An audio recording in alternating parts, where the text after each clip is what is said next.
Hello and welcome to the wild beyond the Witchlight.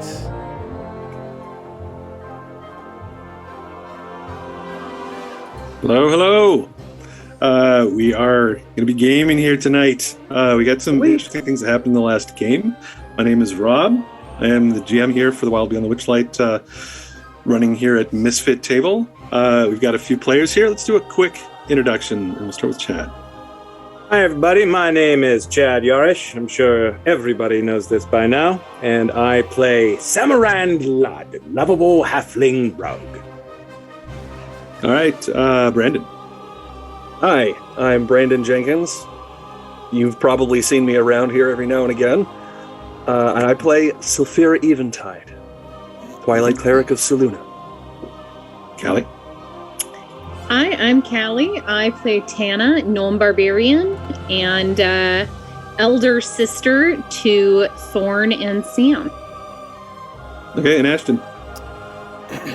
I'm Ashton, and I play Thorn, the big, lovable giant who's pretty ham-fisted, but a little too sweet for his own good sometimes. He's honey ham-fisted. Fine. Oh, honey ham-fisted. Honey ham-fisted. Honey ham-fisted. Amazing. Yeah, don't say. Does Tana have like a honey ham in her bag? Unfortunately, no. In fact, our rations are looking low, so hopefully they have some food at this inn.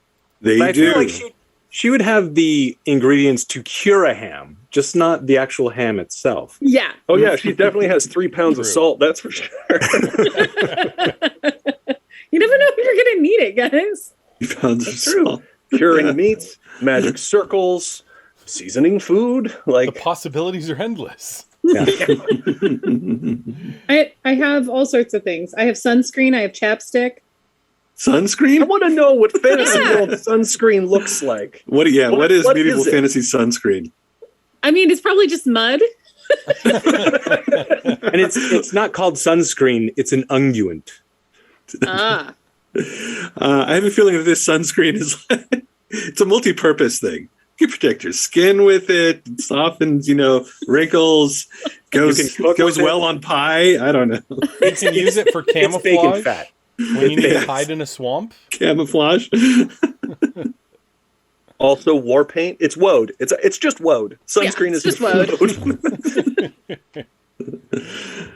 All right. So when last we gamed, the group had just found a place to rest for the night. The inn at the end of the road. And oddly named because in the swamps there are no roads.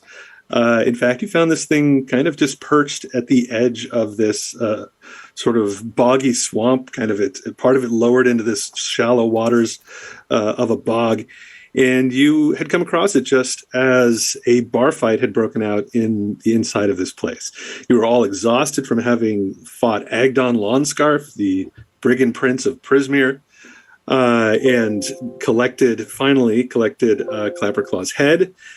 Decided not to stick around and deal with him, with Agdon very long, and headed off back into the swamps to head towards your next destination. You were all tired. You come across this place. Obviously, there's a ruckus going on inside. There's some cute little frog-like mushroom creatures outside that you take a moment to deal with. But Clapperclaw tells you that the place is normally safe and that the owner of the inn is a good person. And you decide to help out and move in and clear this place out fairly quickly, realizing that these sort of two factions of swamp dwellers, these mushroom folk and these hobgoblins, have kind of gone at each other, spurred on by the efforts of a mischievous fey satyr who was causing trouble inside the inn. Now, I feel like we need to talk a little about how that happened and how you cleared it out, because there was some magical sort of shenanigans that took place. Some things that this group did that they kind of don't really have a history of doing in the past. Certain magics, certain illusions, also magics in the last fight as well, with Tana suddenly blinking around the battlefield. Yeah, no kidding. So going to say that everyone was sort of kind of looking the other way. They didn't want to deal with maybe what this was, if it was like in their own minds or just some sort of effect of the swamps. Did they really see what they saw? Everybody was too tired to sort of deal with it the night before. You had a nice meal. You went up to these nice rooms. You got a nice rest. And in the morning, you come down to a very nice breakfast that Sue has laid out for you. And it's at this point, as you kind of look out the window of the inn and you see the swamps, beyond, and the mists kind of curling around, fireflies and dragonflies and strange things in the distance. You look around at each other, and maybe now is when you wonder what's going on here. Like, Sam has magical abilities. Tana has magical abilities. Thorn has magical abilities. When you guys left Glen Hollow, Sylphira was the only one that had any experience with magic or spellcasting. Well, she's obviously rubbing off on us. I don't know if Soluna can do those things. Summon an ogre or a troll? What even was that, Sam? Some things are starting to come back to me. Some things that I learned in my time in the carnival. And, I don't know. There's just something about this place. It's like, I just feel it flowing through me. I'm getting all these crazy ideas. I've got some more things I want to try. But, it was a picture show. Like they do, like, illusions. Well, it's quite impressive. I thought it was real for a minute. I'm not going to lie to you. Yeah, good. Yeah. But I know that feeling. This place does something to you. Did you guys saw, I was there, and then I was over here, and then I could move over there. Did you see that? Yeah, I just there got was so glitter mad, everywhere. and then the next thing I knew, poof, poof, poof, poof, poof, poof, poof. How did that even happen? I thought you were just moving so quickly. I was distracted. I just got all tingly, and then I felt like I could do a thing, and then I did the thing. Did they give you any magical glitter or anything back at the carnival? I don't think so. I've got the wings, but... I was trying to keep up with him, but he was so fast. But then you were just there, Tana. It was amazing. Wow. Pretty cool. Maybe it's something about this place. Maybe it's like what Sam said. Just being here. I think you might have to show me that trick. I think I've got a handle on that. Well, let me see if I can do it. Hold on. No, I'm still here. Don't even know what muscle deflects? No, I don't. I kind of like tighten my butt cheeks a little bit. I'm like, no. I think it had something to do with when I was angry. Oh. Do you think your anger teleported you around? Wow. I mean, everybody was telling me I needed to get, manage it. Now I'm thinking that maybe I don't need therapy. While I think that everyone would benefit from therapy at some point in their life, if you found a way to manage your anger in constructive ways, then that's wonderful for you. What if you teleport away from it? That's one way of handling it. You just go poof. That's funny. When I do strange things, it doesn't feel angry at all. It must be different. It's fun, right? Yeah. Well, you were healing people. I couldn't believe it the first time I saw it. With just your voice, it was incredible. Well, it wasn't enough, but it helped a little. It's amazing nonetheless. You spoke words and you healed someone's wounds. That's... Oh, shucks. I have this, and like Sylphira holds up her holy symbol, and her. You are all pulling magic, what it seems, out of thin air. This is incredible. Oh, I'm so proud of all of you. Do you think And maybe happy like for you all. The magic in the crown is like bleeding out or something like that. Maybe. Or it could just be this place. Yeah, it's weird here. I like it. The stories. Well, maybe Wall just had magic in you the whole time. Aw, Maybe it's friendship. maybe. Yeah, that must be it. That's always what it is in the stories. It's always like love or friendship or kisses or bargains. Bargains. And adorable animals, too. They're always nice in books. Oh, that's true. Maybe it's lettuce. Lettuce bee. Let us You be. got the window, and you see Lettuce Bee just like sitting on the shore, 20 feet away, just like munching on some like moss. Little The slow eye male mouth is just like first. No, I don't think it's lettuce. I don't think it's her. That doesn't seem like it. One of its eye stalks is like a fly lands on it, and it's just kind of like retracts. Sam, you know, What? I thought that ogre. Somehow I had a feeling you made that ogre. Did you hear what I added? Yeah, no, that was great. We should. I was like, yeah. We should do that again. Oh, definitely. Not just with ogres, though. We could do all kinds of creatures. Yeah. Oh, that sounds great. I think I could pull something like what you did with that ogre, too. I'm pretty sure I could if I needed to. And I can show you the trick of it. Maybe we can practice together. Don't see why not. We got, well, not exactly time to kill, but... Hey, Sue, how long is this trip going to take? Not too long once we get going. Are you ready? Hold on to your cups. I'll get the place moving.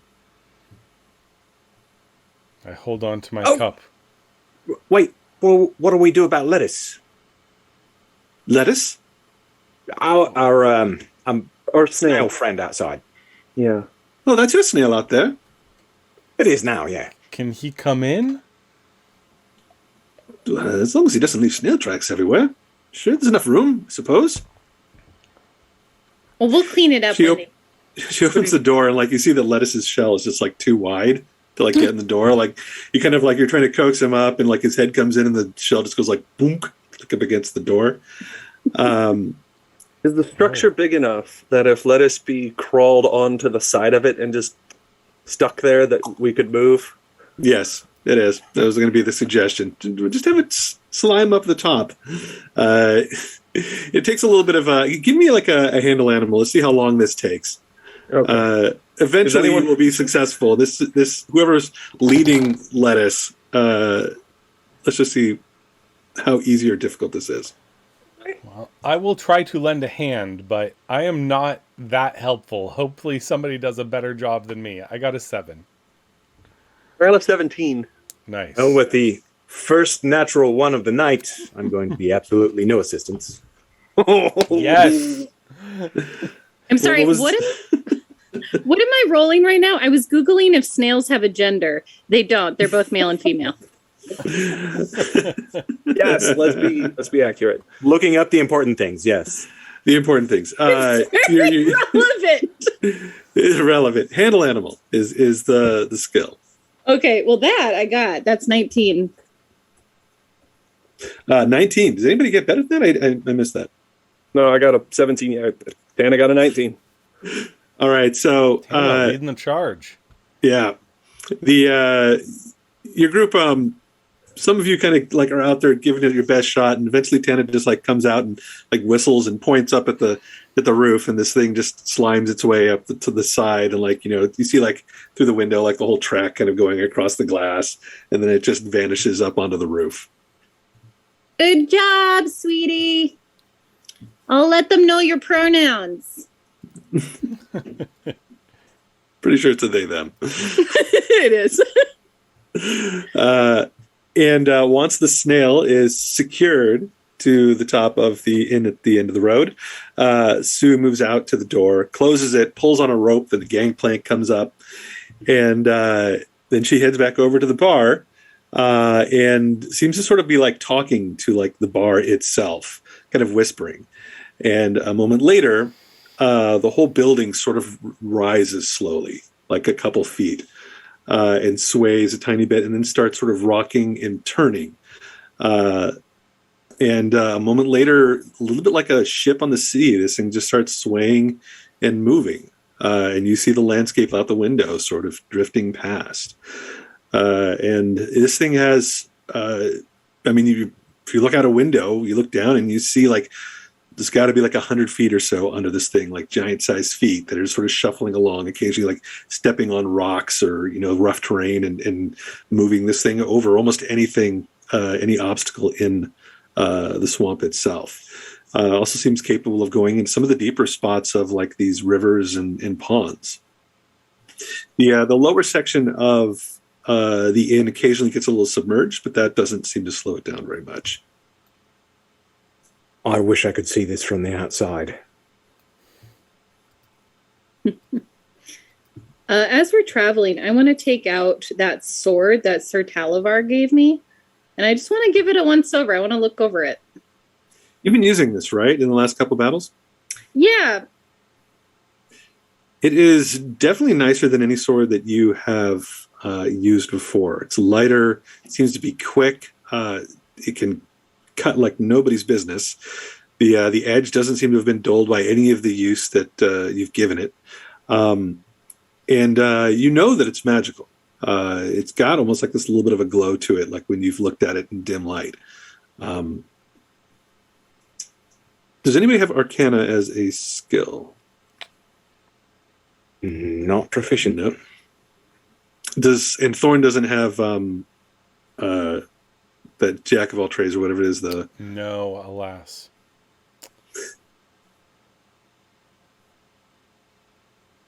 So you know that it's magical. You know that it gives you like a benefit in combat. If it does anything else, you haven't noticed it yet. All right. I'll have to talk to somebody with magic. As you sit down at a table like full of people now with all of them have magic. Look, we just people do with stuff. magic who knows what it is and knows what it's like. It just doesn't just happen. We don't know what we do.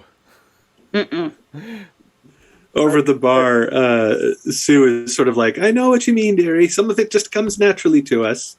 Exactly. I have no idea how any of this works, as she's kind of like cleaning the bar with a spell. It's useful, though, right? Oh, very useful, yes. Wait, can I see how you're doing that? I couldn't tell you. I just wave my hand like this, say a couple of words to the mushrooms, and they just, do what I ask. I'm going to go over and wave my hand in a similar manner, try and repeat the words, and cast prestidigitation. You get a similar effect, but it seems to be limited to... you can't quite do the things that she does, but some of it's similar. Sam! I stand up, knocking over my chair. Good job, Sam! Yeah, no, I think I'm getting the hang of this. Sorry, Brandon. Anna, can I take a look at your sword? Thank you.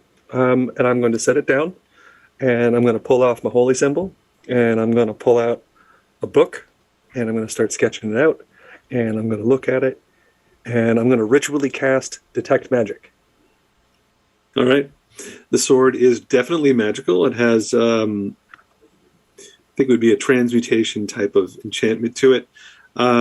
Give me, you don't have Arcana as a skill, right? But go ahead and roll an intelligence check for me. You have a little bit of experience with magic, and since you have Detect Magic, I'll let you do it.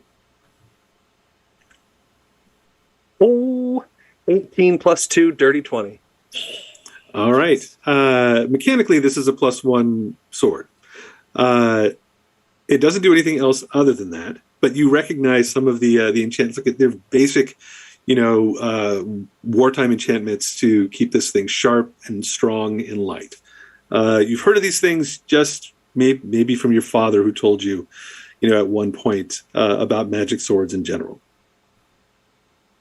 Well, I'll pick it up and I'll grip it in one hand and kind of swing it. And even though Sulfura is not graceful at all, it moves really easily. And I'll hand it back to you and I'll say, this is just a very finely crafted sword. It should serve you well. It should hold its edge for a long time.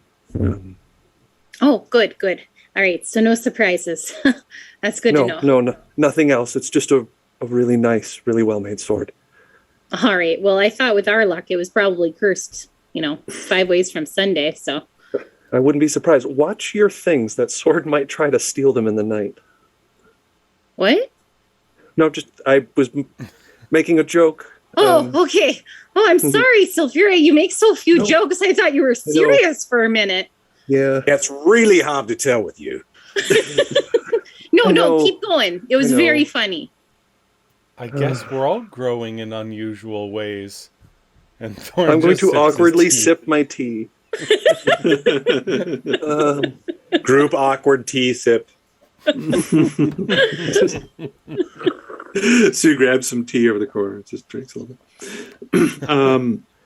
Sophia, there is an interesting thing about this sword, and you're thinking about like how you remember these stories that like, about how magic works, and this is sort of like fundamental magic theory that maybe your father taught you.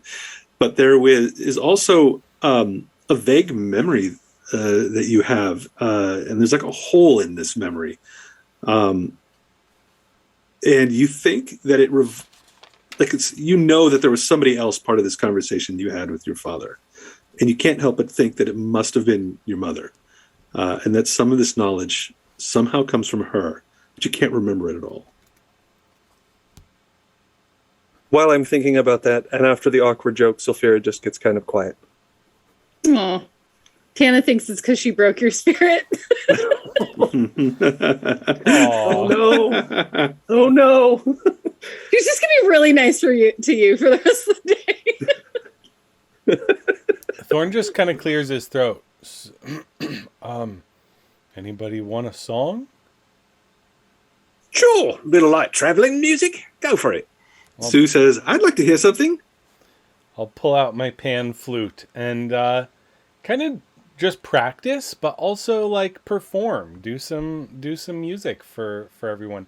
Nothing that's like super attention grabbing. It's definitely something you could talk over, but like just pleasant background music for the ride. Something appropriate to the moment. Traveling in music. Yes, exactly. Traveling in music. Something you might hear in a mobile home or something. Give me a performance check. Let's just see. You say it's not arresting or grabbing, but who knows? This is what these checks are for. That is a 12. 12. Yeah, it's pretty much like you described. It's not bad. It's not great. It's just sort of pleasant traveling music. If we had sort of like a video game cutscene, it would just be like, whatever was playing as it's like screen loading. It's right, the next. Right. Actually, I was thinking about those YouTube videos where it's like lo-fi beats to work/study to. Right, exactly. Except it's like traveling in music to, I don't know, practice your D&D. Quick Listen question to that on channel that, 24 though, hours a day. Rob. Yes. I believe there's an optional rule that if you have proficiency in the skill and proficiency in the tool both, you can roll with advantage. Do you use that? Oh, you mean for like a bardic performance or something like that? Right, because in this case I have the proficiency in the skill and in the tool, and those don't actually stack, so I don't know. I don't normally, but if there's like something that you've practiced, if it's something that can work together, like for instance with a flute, there's not much more you can do other than play it. I mean, maybe you can like dance around or something like that, but like if you were playing like a guitar or something, or a lute and singing, sort of different. Okay. At that point, I might allow it in certain circumstances, like but I would usually probably require sort of like a check on the bass instrument to see if you give yourself a bonus to your singing or something like that. I'll have to look up that optional rule. It's not one that I'm familiar with. it seems like if it was something that was always available, then everybody would always roll with advantage. And then that sort of defeats the purpose of having like a Right. skill. Just wanted to check. Yeah. I'll look into that though. I mean, I'm a little curious, and I have done it in other games under certain circumstances. If you have somebody else in your group that you teach to perform and have them help you, then it's a different thing. Uh-huh. So you may want to hire a bassist or a drummer or something. Interesting. Just get Clapper Claw to do like claws. Teach Clapper Claw to perform. He's just doing the crab, fast his enough. little creepy crab dance on the side, as you start like doo doo doo, and he's just like He like walks sideways back and forth. He's Zoidberging in here. he's just Zoidberging. Time for a scuttle. Exactly, yeah. Oh my Oh god. my god, I love it.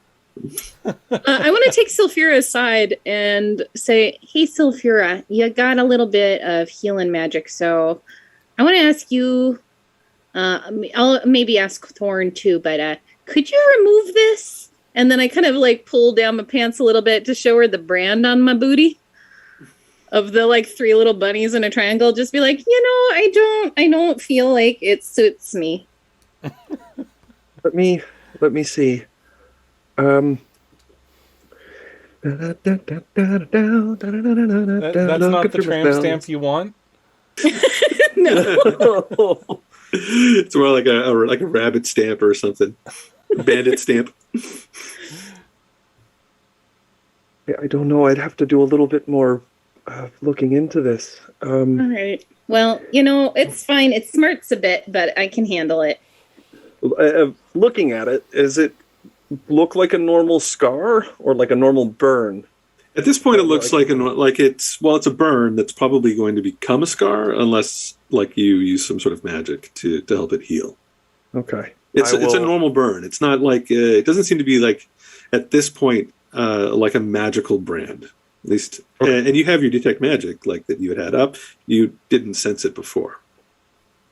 Okay. Cool. That's right, because detect magic is like a ring around you. You just kind of become like a metal detector for magic. Yeah. Well, hold on. Let me try this, and I will clutch my holy symbol, and I will touch one very gentle finger to the center of it, and I will cast Cure Wounds. Okay. And it fades. Right now, there's still a tiny bit of a mark there, just because I think the amount of damage that was done with it might be. Actually, roll how much a cure would do. It's a really good one. That maybe plus 3. Well, this brand was the one that knocked me out. So. It is 9 points of healing. Ooh. 9. So it's faded to the point where it won't leave like a scar after it, but it's going to be probably a little discolored for like maybe a week or two or something. I'll do the same for me, which I think you said was here. Shoulder, I think, yeah. Yep. I'll do the same. For, again, 9 points of healing. Nice. There you go. As you're healing, I go, oh, right, Sulfura, I forgot that you had it. Oh, we could have been twinsies. You know what? We'll do it later. We'll get tattoos, and it'll be consensual. It'll be great. All of you have the brand at this point, I think. Yeah. I might... We've worked out a way. I'll pop my head around the corner into the inn after private time with Hannah,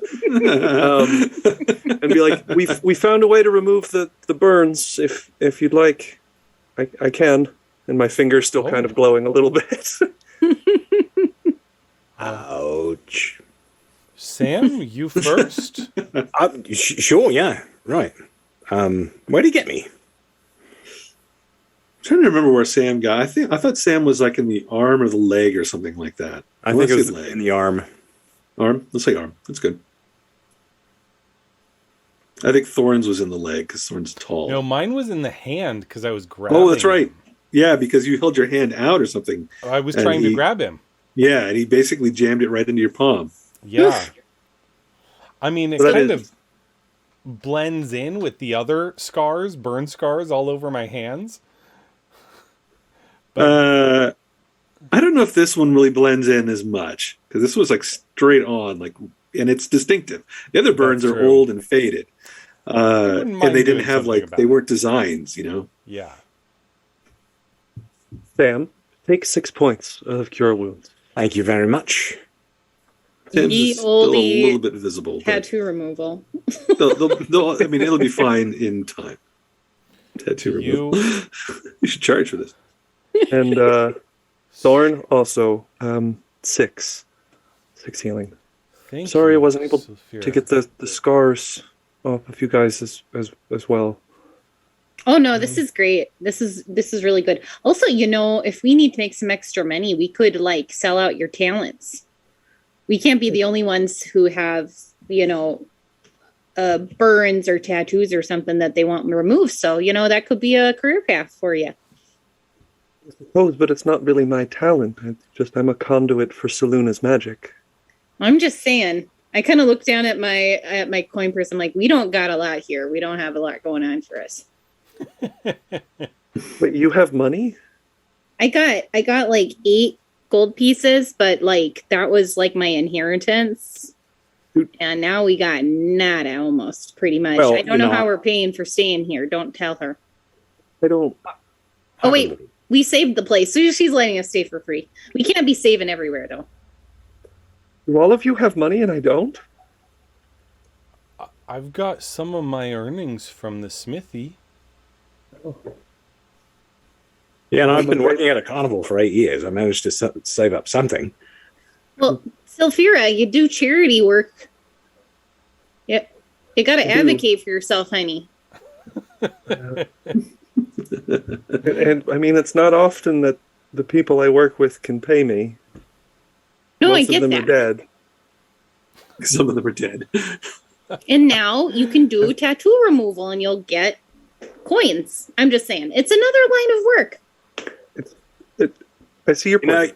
You got to Anyway. keep in mind, this is a gig economy, right? So just, bits and pieces here and there. I don't know what you mean. I don't have gigs. Everybody dies. It's not really a gig. No repeat customers. Oh man.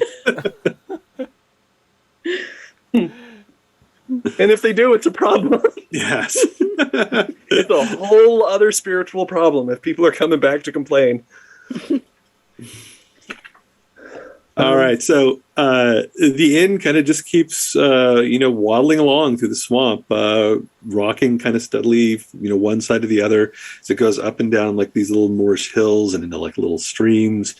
Occasionally it's got to go around a weird landmark. And a couple hours later, you've been given directions by Sue as to where she heard you're headed to. As you recall, you were looking for a hunter by the name of Ugfunk Stinkbottom. He is a bullywug that works for Bavlona, collecting rare animals that she can use to then, with her taxidermy skills, to stuff and create art, if that's what you want to call it. By some definition of art. Some definition of art. With her telling you where to go, where she had heard that Ugfunk had gone, Clapperclaw knows this area as well. It's a place called Half Moon Bog. It is a place that both Sue and Clapperclaw have heard of before, in that it is sort of a common place for denizens of the swamp to lair in. There's a natural small cave in this bog that tends to sort of change hands often. One, group will move in, or a monster will move in, or an animal or something like that. It'll take this place and lair there for a while until something else sort of kicks it out or it moves on.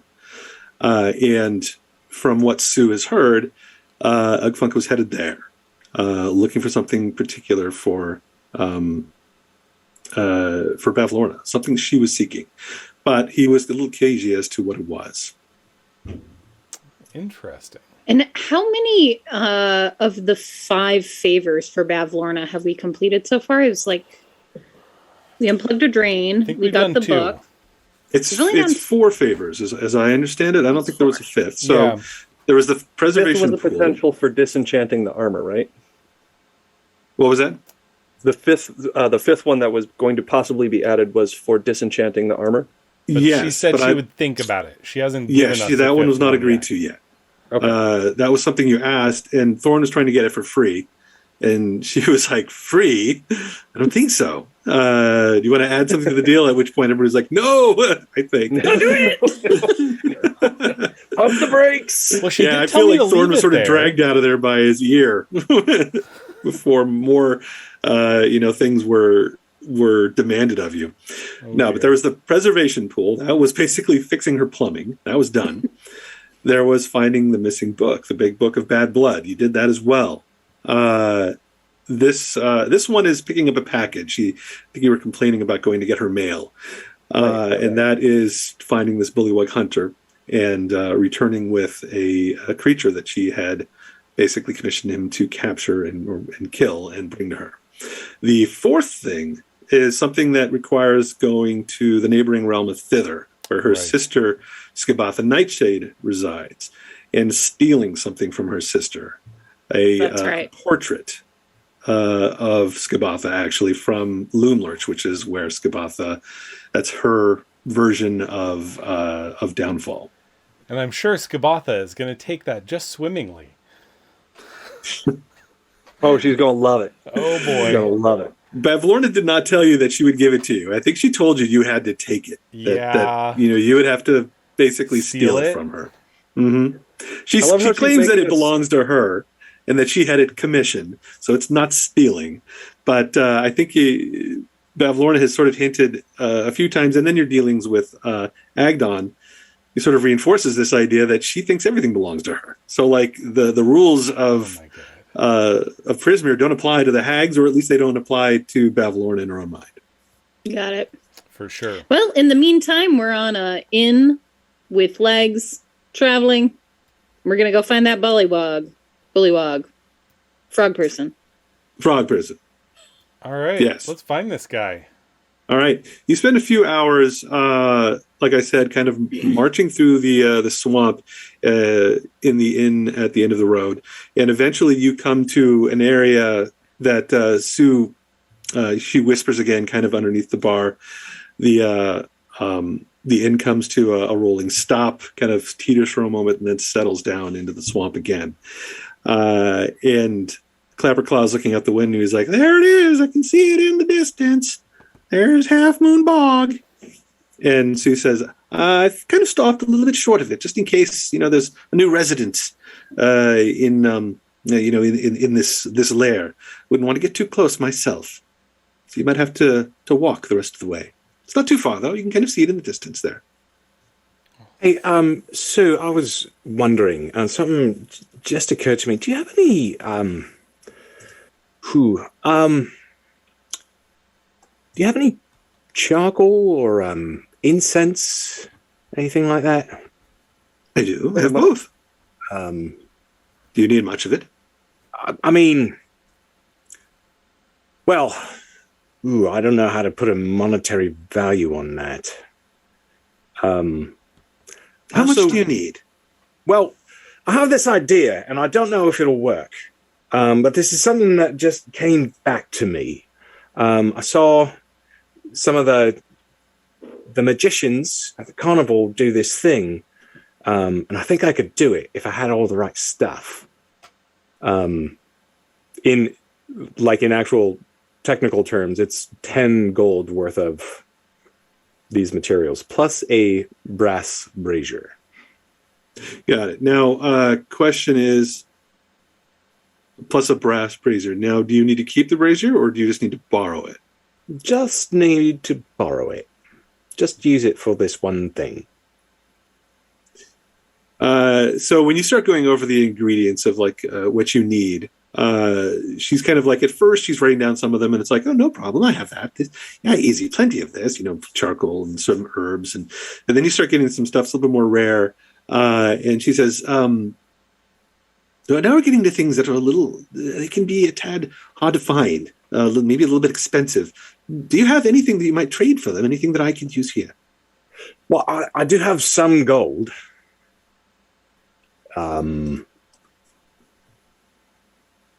Not much. Well, if you need something, Sam, I've got 8 gold pieces to my name. I've got 15. Look Well, I at have you. 9, which, I mean, if I could borrow one from one of you guys, then that would set me square, but then I'd be a bit skint for a while. Well, here. I just give you 4. Okay. That's half of my supply. Okay. I'll hold out 10 to Sue. Will this do? That'll do just fine. And she takes 8 from you because some of these things you're just borrowing, and she's fine with letting you sort of, with some of the lesser things and some of the items that are renewable. And she hands you the components you need. Okay. And I would have wanted to do this while we were traveling, just because it takes a little time to do it. Okay. But that's fine too. That can be done. The trip is about 3 hours or so of, marching through the swamps. You have plenty of time to sort of set this thing up on the bar or one of the tables or even near the fire or something. I'm gonna go into one of the rooms. Little privacy, really. Okay. All right. So when you go in and I don't know, tell me what happens when you come back out. The rest of this group, I'm sure you probably are curious as he heads off to do something strange. So when I come back down, I'm holding the brass brazier, and there's just like smoldering remains in the bottom. And I'm kind of looking confused. And I place it on the bar. What is it, Sam? I'm not sure if it worked. So, What did you do? Sue kind of puts her nose over the bowl and sniffs at it and says, "Well, I hope you weren't cooking anything because it smells like you burnt it." no, I think this is right, but I'm not sure yet. I think it takes a little time. What did you do? Well, I tried to summon a familiar. Excuse me? With your Swiss cheese mind of memories left over from the carnival, you're like, you know what? I should use those memories and summon a familiar. And I gave you 4 gold pieces for that, my God. Well, I gave you 2 back. Well, it's not the point, Sam. Just I think your familiar has arrived.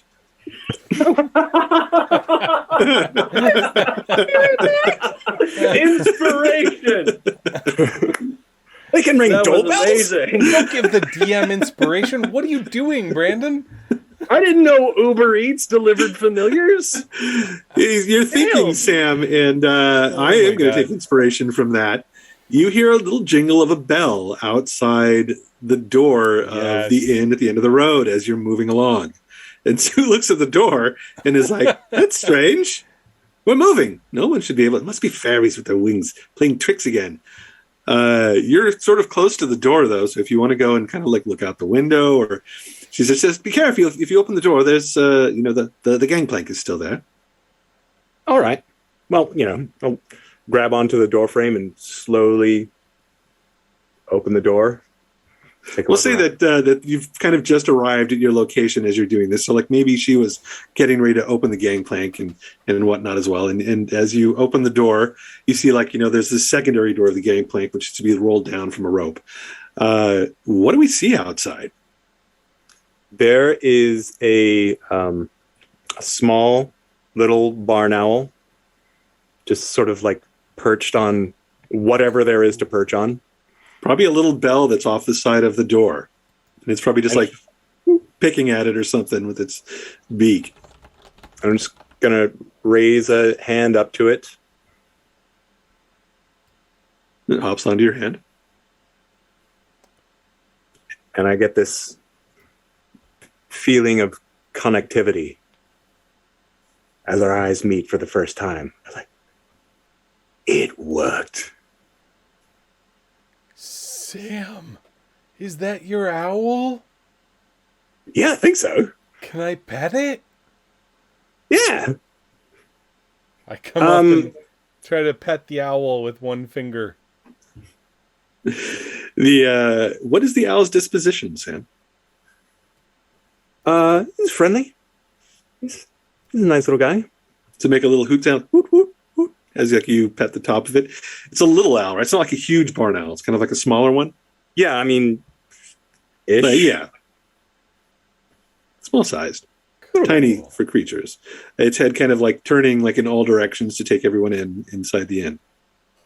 It's also got a strange sort of coloring on its chest, right? Like here. It almost looks a little bit like it's got a tie or something on. It doesn't. It's just a weird sort of coloring of its feathers that doesn't exist in like birds in the real world. There's something fey about this. Something fey and strange. I want to just scratch it there. I want to go, oh, who's a little gentleman? It is hoot, hoot, hoot, hoot, hoot. Its head kind of turns like all the way around, almost like 360 degrees, and goes back the other way. All right, Sam, I take it back. I was scared that when you said it was a familiar for yourself, it was going to be something a lot weirder. And this is just dang cute. She's cute, isn't she? What's your name? Hey, chat. What's my familiar's name? Oh, that's dangerous. Uh-oh. Here we Did go. you just throw it to the comment section? That's the Here we problem. go. Did you just throw it out to the folks out there? All right. A zipper? What do I need to check for a zipper? In case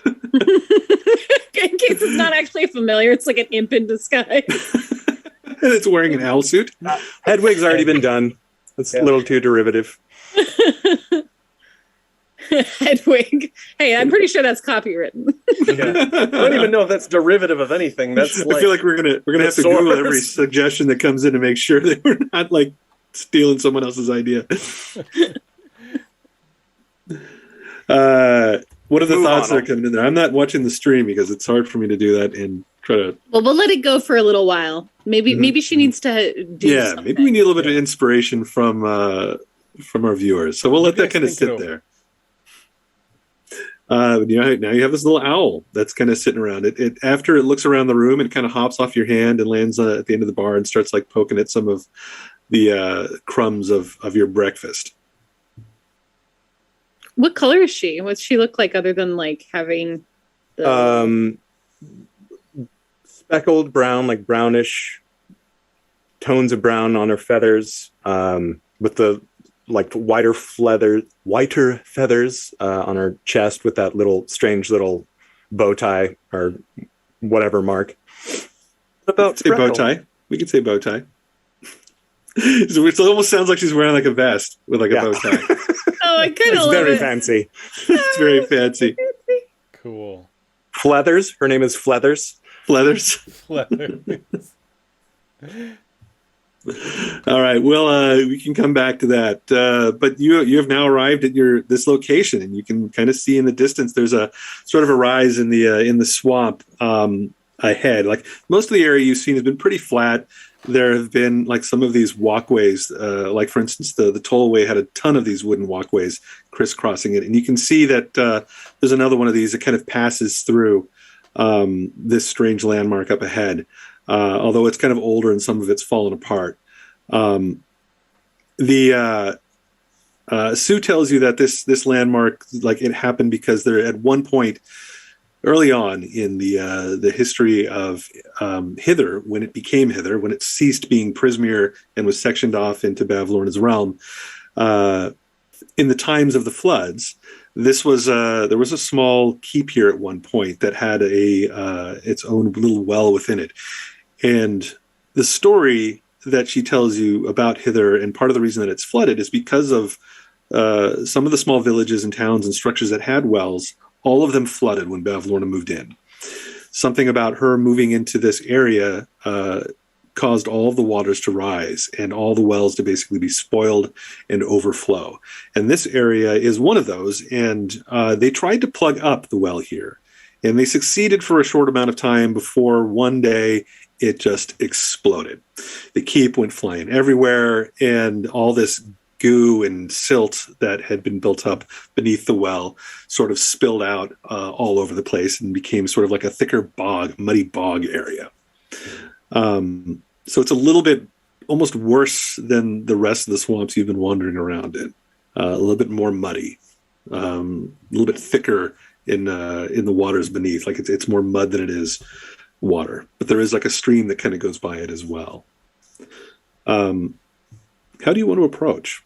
You know that this guy is a hunter. He's out here like trying to find something. What do you do? Real quick question. Sorry. How long did that travel take total? Let's say about 4 hours. Okay. Only curious because I used all my 4-level first spell slots. I noticed that. Doing cure As you're wounds. using all your spells, I was like, So- To It was very important. it was Was. very important. so On that note, are scars, mine and Sam's, going to still scar, or do they need more healing if we want to prevent permanent scars? You think that, I think thorns might stick around as a scar, just because it was sort of scar material on scar material, but the rest will probably fade to nothing eventually. Would it make a difference if I throw another healing spell at it? On yours? Yeah, it might help. It's still fresh enough that you can work on it. Sure. I'll be looking at it at some point and just whisper to my hand and heal 4. All right. Yeah, you're almost fully healed now. Like it's barely even there anymore. Okay. Yes. I would like to look around the train and roll a survival check to see if this is the kind of bog that might just like suck you under. You know what I mean? Give me footing- give me a survival check. Okay. guidance. Guidance. Oh, guidance. Thank you. What does guidance do again? I'm sorry. It's been a while since Add a I've heard D4 onto that. D4. Thank you. Oh, well, I'm going to need that D4. It's a 9, even with the D4. You hit 9 with the D4. You don't think so. Maybe you're suspicious because it's more muddy, but you don't see any of the telltale signs of quicksand. All right. But well, you're not. Maybe you've never witnessed quicksand before either. I haven't. I've just heard tales probably, and they're probably told by Thorn, and they're probably embellished. I'm going to whistle up to Let Us Be, who's on top of the inn, and be like, it's time to come down, honey.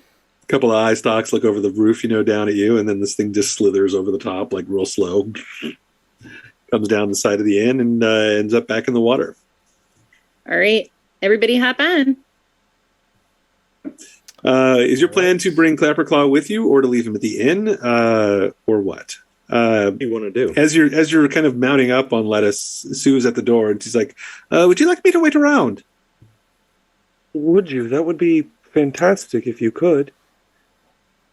Oh yeah, why not? If you find Ugfunk, maybe he'd like a place to rest or drink this afternoon, and I'd like to see the old guy. Well, thank you. Anything that you know that we should especially avoid? Oh, wow, I should probably mention that Ugfunk doesn't really speak the common tongue. I don't suppose any of you speak bullywug, do you? Oh dear. No. Clapperclaw, do you speak? Bullywug? I know a couple words, but not really. What about you, Sue? What about Sylvan? I actually do speak Sylvan. You might be able to get along with him with Sylvan. I think he knows more than a few words in Sylvan. But normally he just speaks bullywug and gets through by just pointing and grunting and speaking sort of like in the gestures of, I want that. All right. Well, that's actually good to know. Thank you. We'll figure it out. Right? Well, I mean, Clapperclaw, do you know your way around through here? Maybe you could show us the safe path to take. Just stay on the wood walking planks. That's what I do. All right.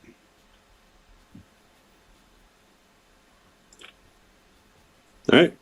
You jump out of the. You take lettuce. You begin working your way across the swamps. This area, this half moon bog, is only like a couple 100 feet away or so before you get close enough to see a little bit better. You see that there's sort of like the side of this hill, like that, or what was a hill at one point, which is sort of collapsed into this sort of muddy bog area next to a stream that passes by. You see there's a few trees that have fallen over here. Again, lots of strange fauna, like oddly colored mushrooms, giant ones as well. And you can see that the water, the closer it gets to like this blown out part of the hill that's kind of sunken in, is just muddier and thicker than the parts of the swamp you've been through before. Probably not one that even lettuce could, like, you couldn't swim in this. You can't swim in mud. It wouldn't float.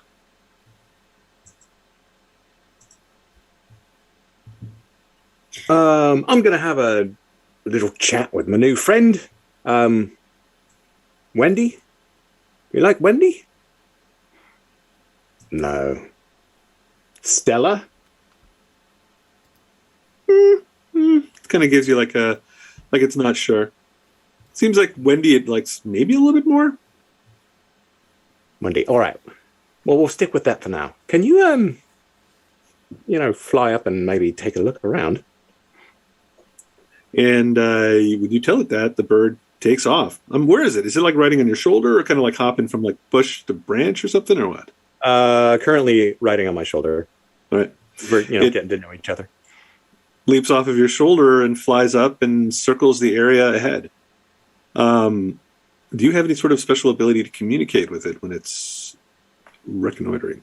Yeah, I have telepathy out to 100 feet. 100 feet. You know what? Let's, at this point, this is a good spot to do two things. To show you the map of where you are, like what this area looks like. And we'll give you a look at it. You can sort of think as to what you may want to do and where you want to send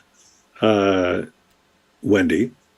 And once you've had a look at it, I think let's take a little bit of a break and you can decide how you want to approach this situation. All right, let me see. Oh, cool. Very nice. Very nice. This looks awesome, Rob.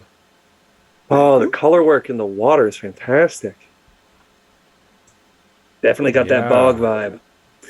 Yes, I was going for the bog vibe here. I wanted something different than we had before. Something that was. This is also another area that doesn't, like, there's no maps for it in the adventure itself. This is actually technically all me. This area doesn't even exist the way it does.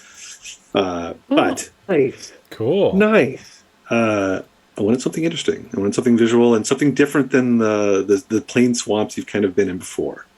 You can see on the far side of this muddy area, there's a little bit of a hole in the like that little ridge, and that's the area that where like this hill is collapsed from wherever this well was before that they tried to plug up. Are you doing this all in Photoshop? Yeah. Cool. Nice. All Photoshop. Used to do a lot of stuff, more line work in Illustrator, but once I got a tablet a while back that you could draw on, it's a lot easier. Yeah. Yeah, the color work is amazing. Color work is mostly inspired from the game itself. Like, I've learned a lot about just color from creating these maps. They really made things brilliant and very sort of, like, they have their own style. I haven't seen a lot of maps like this. Cool. Yeah, So a lot of that is inspired from the adventure itself. Yeah, that makes sense. Nice. Like, this isn't Curse of Strahd. This is, the Wild Beyond. Yeah. Feywild. This is the Feywild. You gotta have bright colors and. Mhm. Crank that saturation up till the knob breaks off. Yeah. To 11. Crank it up to 11. So this is where you are. Your tokens are at the bottom here on this little, this little walkway.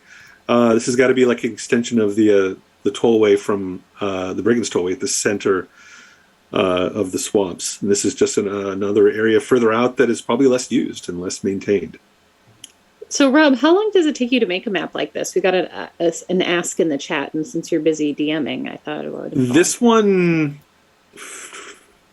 took me a little bit longer than others, maybe about 5 hours, I think, or something like that.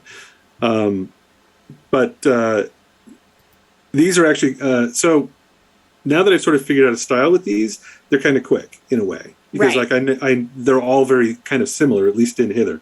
Once I go to like other realms and start making maps for like I had made a map for you guys before, and that one took a lot longer because it was from scratch. That was the one for you, that the cave map that I made for the mines.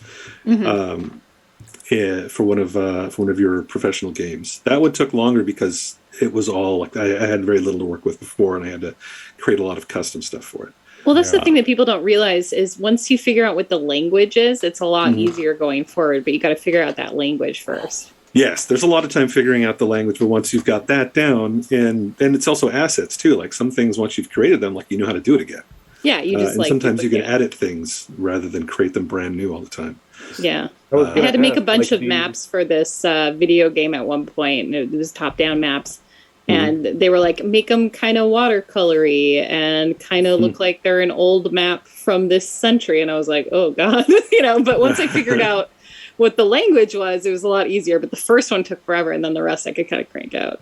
Yeah, there's a lot of, especially if you're trying to work in a particular style, at first, there's a whole lot of experimenting to figure out what works and what doesn't.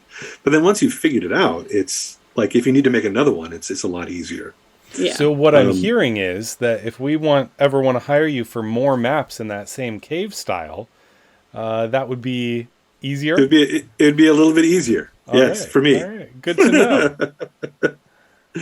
Maybe not necessarily for you, because I have a feeling that you'd ask for something that was, there's pieces and elements like in this. There's things that didn't exist before, and that's like some maps are really quick, and some are not. There's one that I did recently for this that I actually created after we played that session where you went to the Slanty Tower. And I didn't have a map for that one at the time, and I had created one afterwards because I felt like I deserved one. That one took a lot longer because the architecture of the tower is tricky. Right. Plus, it had to have like a balloon hanging from it and a bunch of vines, and top-down stuff is just hard when you have like if you want to try to create something that looks like it's got depth too.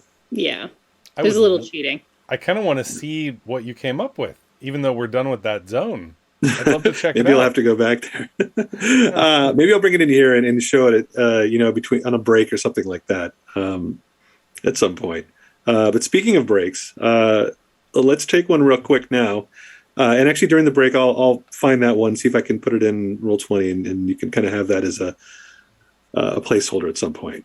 Cool. Do we have? And now a word from our sponsor. Sponsors. What? Raising a family can be hard. Hard to find the time. Hard to find the resources. Hard to find the bodies. At Vance Family Bank, we understand what a chore post-mortem relations can be. And we're here to help get those who have passed on, pass on back. Our knowledgeable staff of advisors and specialists are on hand 24/7. Because time waits for no man. We will meet with you one-on-one to give you personal attention and help meet your goals, one shambling footstep at a time. In fact, many of our team have been dead at least once already and have a unique insight on shuffling on and off this mortal coil. Whether you're looking to bring a loved one back from beyond the pale or create an army of subservient minions, we're here to give you the tools you need to get the job done.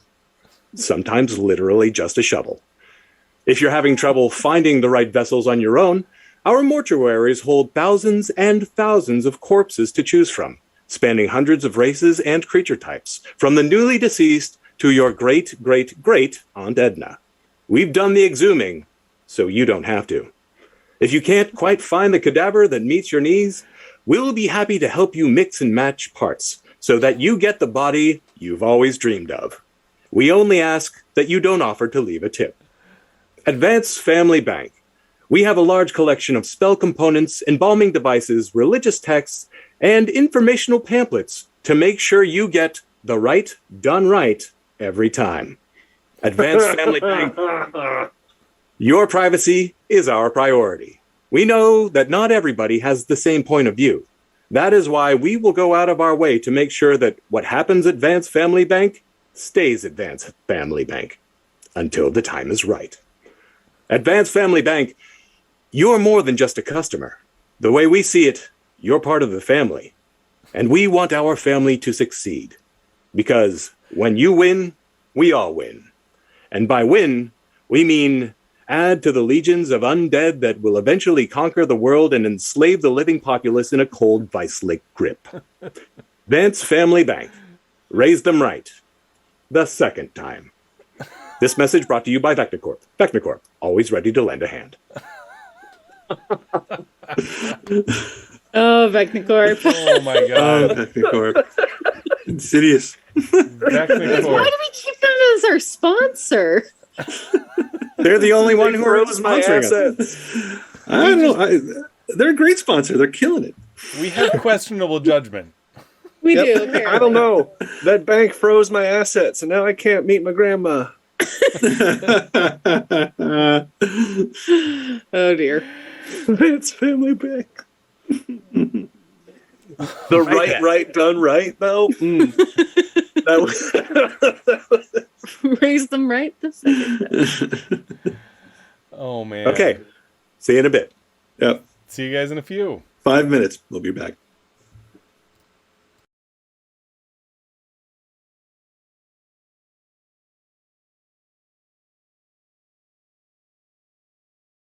Hi everyone, we are back. Welcome, everybody. Back from our little break here. Ashton, did you say you had an announcement to make? Sure, I just wanted to let you guys know we are just about caught up on posting our old videos to YouTube. So you can now, if you came to this late, if you missed any of the earlier episodes and they're no longer on Twitch, you can now find all of our stuff on the Misfit table channel on YouTube. And it's all there. Everything that's not on Twitch is there. Except for our special events. The Blades in the Dark and Street Fighter games are not there yet. But the full story of the D&D game is there. So go check it out. And yes, as always, please feel free to join us on our Discord channel. Come in, chat with us, say hi. You put a link to the Discord. Is there a link to the Discord in the chat you just dropped for it anybody there. that's... All right, nice. All right, awesome. For everybody that hasn't seen this from the beginning, it's all on YouTube, and there's some twists and turns right from the start. We didn't start this game kind of like how it sort of traditionally asks you to do it. We started this with all of these characters as children on their first trip to the carnival when things went totally wrong for them, and we get to see them sort of like before the adults they are now, before the traumas that sort of like brought them back to the carnival, ultimately, and then eventually sent them here in search of these things that have gone missing in their lives, whether they're family members or such things as like memories or items or trinkets, or for instance, in like Thorn's case, the ability to feel like heat and cold. So you can get started right at the beginning. See them as kids before that innocence is gone, and we kind of destroy it pretty quickly, I think. It doesn't take long. It doesn't take long. Backstory. The tragic backstory is in episode 1, where our children fail to sneak out of the house on the first night and get stuck doing chores. I didn't worry about that. I'm like, we just keep failing to sneak out of this house. I guess the plot just won't happen. You never know. The dice can totally change the plot in a D&D story. You think it's going to go a certain way. Like, oh, this should be easy. Just make a quick roll. Yeah, if you ever want your players to, like, if you want them to get someplace, don't make them roll to see if they get there. It's really important. And if you want to traumatize children, don't roll to see if they're traumatized. Just traumatize them. Just traumatize them. If I had a roll for trauma option as a child, God, what's my bonus? Huh? What am I rolling here? There are some games with many charts that have like childhood, trauma as like one of the things you roll on, which I always thought was a little weird. But one of our special events at some point is going to be the Traveler system, where you get plenty of trauma before the game even starts. We didn't even make my full character, and it already had trauma. It was incredible. I was like, rolled up a sample character for Callie just to try it out. She started a war in her backstory. That's her freaking backstory. I was like, what the heck? We haven't even started playing. It was amazing. Oh, yeah. Those are fun games. There's some old games in the 80s that would do stuff like that. There was a game called Crimson Cutlass where you would, at the end of a session, after you were playing pirates, basically, on the open seas. And at the end of every session, you would sort of go through this period where you would roll on these charts to see, like, what happens after the quest. Like, do you, like, go back to, like, I don't know, Tortuga and, like, sell all your stuff? Do you end up on a different boat? And there was a lot of times where if you just, like, pulled the wrong card or rolled the wrong die, where you would just, like, fall off the boat and die or get eaten by cannibals. And, like, your character could just die at, like, a random roll at the end of the game. Which sounds really horrible, but it was completely hilarious. The characters were very disposable in that game. And half the time was us just waiting to get to those last rolls to see who made it to the next one. What did you say? Maybe you were a hero in the game today and whatnot, but then you fell off the boat and got stranded on an island and died. And sort of like off screen in a way. There's a game called Rune Quest where you it actually goes back like 2 generations. So it's like, how did your grandparents die? How, what wars were they involved in? Who's left? Before you even get to building your own character. Generational trauma, the game. Wow. I'm making All right, notes well, here. let's We could bring some of these in for our special events. What did you say the we pirate just one traumatize was? characters in the character creation. Session 0. Let's learn how screwed up these characters are.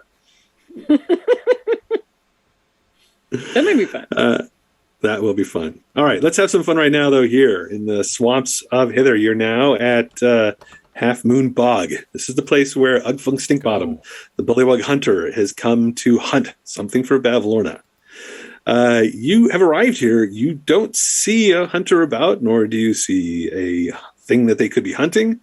Seems like it's just sort of like empty at the moment. It's kind of quiet. You hear frogs kind of, croaking in the distance, and a dragonfly goes by.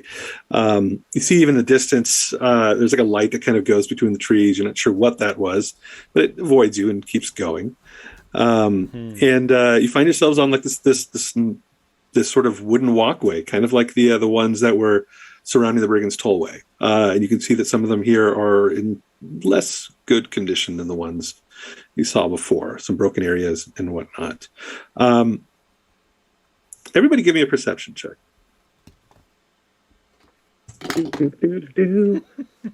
Woo! I'm continuing.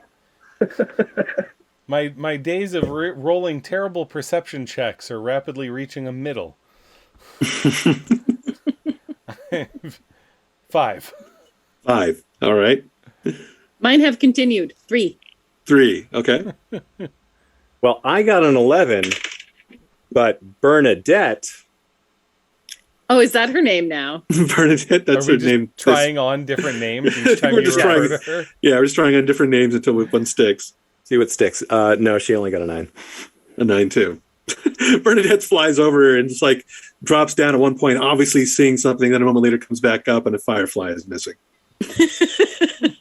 Hey, girls got to What eat. about he? What'd you say? Said girls gotta eat.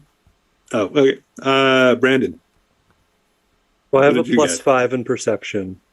I rolled a 2, but I rolled a 4 on my guidance, so that's an 11. Awesome. All right. So all of you come walking into this situation like maybe you're just distracted by the strangest of the Feywild, stuff like flying around you, and like maybe something moved in the water. You're sort of like just unfocused, and you don't see anything. Like this is kind of confounding to you. He's supposed to be here somewhere, but you don't see him, and you don't see any evidence of him. How do you approach? What do you do? So I've got you on Lettuce here, but I'm assuming that Lettuce is probably kind of hanging back, unless you're going to ride right into this place on the snail. Valhalla! Charge! It just slowly starts slithering forward. Ramming speed! Yeah, let's just approach. Ooh, pretty fireflies. Sam, you said you know Sylvan. What's the Sylvan word for hello? Oh. Juniper. Juniper. Sam doesn't speak Sylvan. I think you just realized right now. No, Chad doesn't speak Sylvan. I just would think it was funny if Sam was just like, "Oh, I speak Sylvan." Yeah, no, totally. Elven Sylvan, what's the difference? All right, so yeah, Sam, you give him you give Sylphira the word, her the word. Do one of you call it out? I call it out, but kind of like at this volume, so it's a little sheepish. Juniper. There is no answer as you're calling out kind of timidly into the bog. Let's just go forward and see what we can see. All right. All right. As you're crossing this sort of like wooden plank area, you do see that there's like, sort of like a cave at the far side of this bog. This is, where Clapperclaw and Sue have told you, like, there's a lair there that is used by different creatures at different times. You kind of know where he probably has gone to or where he's probably sticking out, but you don't see a bullywug anywhere around here. And right now you're kind of pretty far away. Well, let's see. All right. So he's a hunter. So maybe he was heading over to there. I mean, we might find their body if there's like a scary monster in there, but we might as well go check it out. I'm going to check out the underside of this tree stump. All right. The underside of it looks like Sam is sort of taking the lead. Well, it's sticking up, right? It is. Yeah, it's fallen over, so there's like an open area kind of like under it. You stick your head in there, kind of looking around. It's dark. You see a few worms, but you don't see any. You don't see any bullywugs in there or monsters. Well, he's not here. I don't Give know me where another. to look next. Give me another perception check, all of you. Now that you're kind of getting a little bit closer. I just saw Sophia just run back. No, I meant to be going off kind of around. Okay. 15 this time. All right. 19 this time. 19. Yes. What about Sam? Look at you go. 8 for me, but 15 for the owl. All right.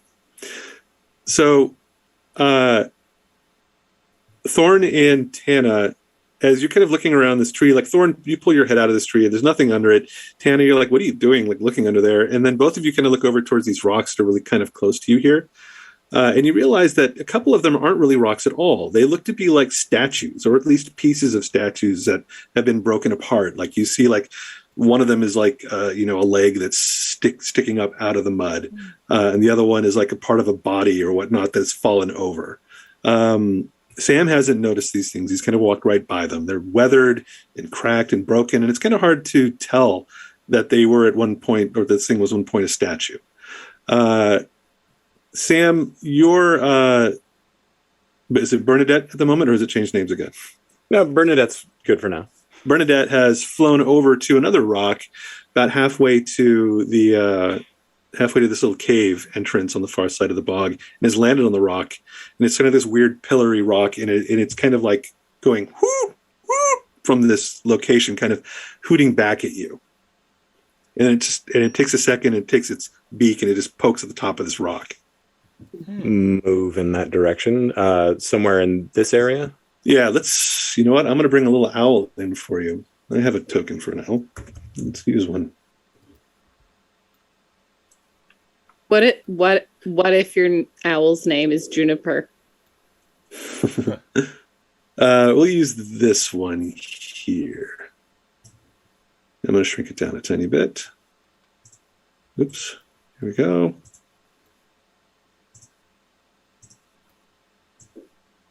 Make it small. And I'll give you control of it so you can move it around too.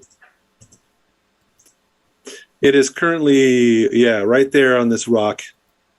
And it's more like a pillar, this rock is. And it's like poking at the top of it. Give me another perception check as you come closer. Also, I'm going to need you. Did you walk across this tree here? Yeah. To get there? Give me a balance check as well, which would be an acrobatics check. Okay. Because it's a little bit mossy and slippery. All right. So the acrobatics is going to be a 19. No problem. Nice. You make your way across without slipping and hop to this little island. Perception check will be a 13. A 13. So you come up and you look at this pillar. You realize that it's not really a rock at all. It is. It looks like a statue of a bullywug, and it's crouched down in the mud. And it's got like this little helmet on, and the whole thing like looks like stone, and it's got like its hand kind of out in front of it. And you realize as you get close to it that it is slightly breathing, and you hear it going, and it's speaking something in bullywug. I'll say in Sylvan, hello, anyone in there? Go away, you're messing up my game. Go away. Right, sorry, shh. Oh, we'll just... Oh, but before I go, are you Ugfunk Stinkbottom by any chance? When you mention that name, Sophia, you've kind of gone another direction. Give me a second just for Sophia, because she kind of ran a different way. Where were you planning on going? Because Sam has gone quite a bit further ahead. I want to give you a chance to kind of... Is there like a laser pointer tool? Yeah, if I you was click and hold. There, kind of, I was going to walk around the edge of the lake this way, or the edge of this kind of boggy area. All right. Along that side. And I for that last perception check, I rolled a 16. A 16. All right. So you don't see anything over on your area. You're kind of like around these trees here. I'm just going to kind of put you like right about... Okay, I'll put you right there. You're kind of taking your time right near these mushrooms. Okay. You look over and you see that Sam has kind of moved farther ahead. Thorn and Tana, what about the two of you? You see that Sam has kind of like jumped up like further ahead, and it seems like he's talking to a rock on the ground. Like a big boulder or something. I think that I probably haven't noticed. I was going to start looking at the pieces near us and seeing if they can be assembled into anything. Like picking them up and examining and seeing if... You said they're broken. I want to see if they can, like, if they make a complete statue. You begin forming a statue out of these pieces, and yes, it seems like there's enough pieces to form almost an entire statue. And what you end up with is, it looks like a hobgoblin, kind of a little bit like those ones that were in the inn that you kind of encountered earlier, except this one is missing like most of a leg and most of an arm. Give me an investigation check real quick. And while you're doing that, I'll jump back to Sam. So Sam, you ask, if this is Ugfunk, and just as you're asking that, you hear something from that cave, like a slurping splash from the darkness within it. And you hear from this thing next to you, it says, oh, better close your eyes. Close your eyes. And it's saying this in Sylvan. Okay. I am going to... Sorry, go ahead. Thorn, what did you roll on that check? I rolled... well, the dice favored me. So I got a 19 on the die. -1 is 18. You recognize on like the missing leg and arm of this statue what appear to be like bite marks, as if like the stone has been chewed away. So how realistic in detail is this statue? Pretty realistic. So I do one of these where I'm like, Tana, look at this. And then I look back at it and my whole face falls. And I'm like, oh, Tana, I think we better close our eyes. Why? And Sam, over next to you, this stone-like creature, which now that you've been looking at it closer, you realize that it's painted to look like it's stone. And it's kind of breathing a little bit. And it's like, you see that it's basically got a bunch of like gray makeup on. And it's saying, close your eyes, close your eyes, close eyes. Closing my eyes. And you see that its eyes are closed. And I'm going to close my eyes and then hide, like near the end of this tree stump. Okay, yeah, there's a spot like kind of under this tree that you can hide in. Give me a stealth check. Sylphira, you're about 30 feet away or so from Thorn, and you can kind of hear Thorn calling to Tana. So you can hear this as well. 22 on stealth. All right. I'm going to make my way over to them. I'm going to close my Kind of. eyes. And then be like, okay, now I can't see. That's what happens when you close your eyes, darling. So I'm going to walk just kind of straight across to Tana to hear. What's going on? All right, you sort of have to kind of like jump from like spot to spot, but you can make it there, and you're kind of squishing and whatnot as you do so. It's clumsy and it's probably splashy and loud, and I'm covered in mud now. Yeah, every place that's not on like the little walkway area it's a lot of it's kind of difficult terrain to get through, and very squishy. But you come over and you see that Thorn has closed his eyes. And you said what did you say to Tim? I don't know what's going on. Did you find something? I don't know, but Sam is hiding. He was talking to a statue, and then I'm supposed to close my eyes according to Thorn.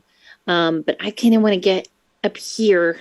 I mean, I'll close my eyes, but I want to get closer to Sam. He's just right up out front, and he's hiding. Maybe I can talk to him through the tree trunk here. Both of you everybody roll perception checks actually at this point.